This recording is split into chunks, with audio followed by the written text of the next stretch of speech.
Okey, Assalamualaikum, selamat pagi. Saya Faris daripada Subsonic Garage. Okey, hari ni kita ada satu Audi Q3. Dia kata ada coolant leaking.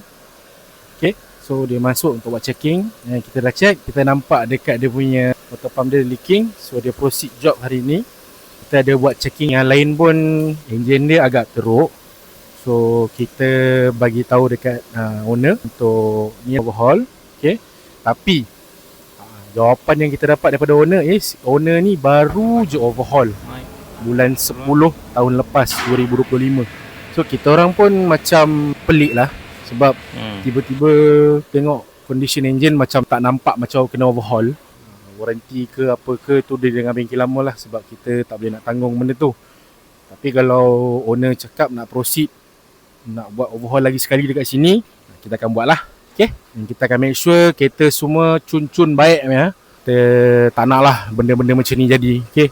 Sebab banyak cakap bila kereta ada problem, isu sikit je, especially kereta konti, terus overhaul. Sebenarnya tidak. Okay? Kena buat checking dulu, tengok apa yang perlu ditukar, tak perlu ditukar. Okay? So checking tu penting.